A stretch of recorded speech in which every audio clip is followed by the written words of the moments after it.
Simula nga po mga idol sa pagiging number 1 team ng Phoenix Suns last week, bumagsak na nga ito sa number 4 sa Western Conference standings dahil sa 4 na sunod na pagkatalo. Isang beses pa lang naman nga itong nananalo sa huling 6 na laro at malinaw na ang mismong dahilan ay ang pagkawala ni Kevin Durant. Sinasamantala nga po ng kalaban ang kakulangan ngayon ng opensa ng Phoenix Suns. Alam naman nga ninyo na si Durant ang nagdadala ng buong opensa ng Phoenix Suns since siya ang kanilang leading scorer. Sa kanya rin naman nga po nag-uumpisa ang lahat, lalo sa mga crucial minutes, kaya ganun na lamang kalaki ang paghina ng team na ito. Kaya kailangan nga talaga nila itong pabalikin sa lalong madaling panahon dahil kung hindi, maaari nga pong magsunod-sunod pa ang kanilang pagkatalo at bumagsak sa standings bago pa makapaglaro si Kevin Durant. Pero ayon sa isang insider, hindi rin naman ito simple ang iniinda ni Durant dahil matagal na nga niya itong injury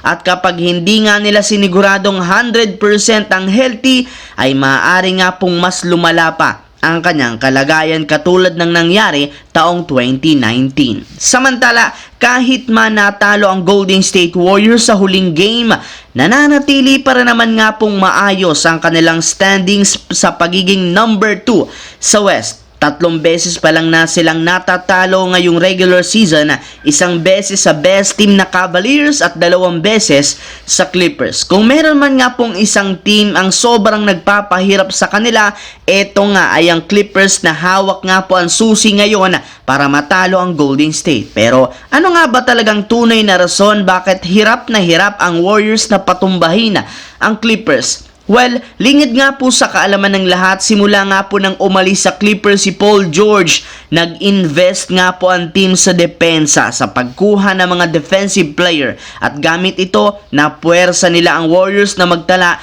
ng napakaraming turnovers at bad shots. Hindi nga po nila ginagawang komportable si Stephen Curry na makatira sa 3-point line at mapaikot ang bola. Lahat ng mga player ng Clippers dumidepensa upang masira ang play ni Coach Steve Kerr. Kaya depensa nga talaga ang naging susi bakit walang palag ang Golden State o sa kanila. Pero syempre hindi rin naman dito mawawala ang pagiging consistent ni Norman Powell na 2 beses na nga pong nagiging maganda ang laro kontra sa kanila. Samantala, solong-solo rin naman ng Los Angeles Lakers ang number 3 sa West sa kanilang record na 9-4. At kung pagbabasihan natin ang kasalukuyang schedule, malaki ang tsansang umangat pa ito sa pagkakaroon ng 3 magkakasunod na home games. Subalit, sa kabila ng pagiging competitive, ginusto pa rin naman ni General Manager Rob Pelinka na simula ng pakikipagnegosasyon sa ibang team upang mapalakas ang lineup. At isa sa mga una nilang kinausap ay ang Utah Jazz na pumayag na rin naman sanang i-offer sa kanila si Walker Kessler basta't kapalit lamang sina D'Angelo Russell at isang future first round pick. Ngunit agad rin naman nga itong tinanggihan ni Pelinka dahil alam nga po nilang lugi ang Lakers sa ganitong klaseng trade.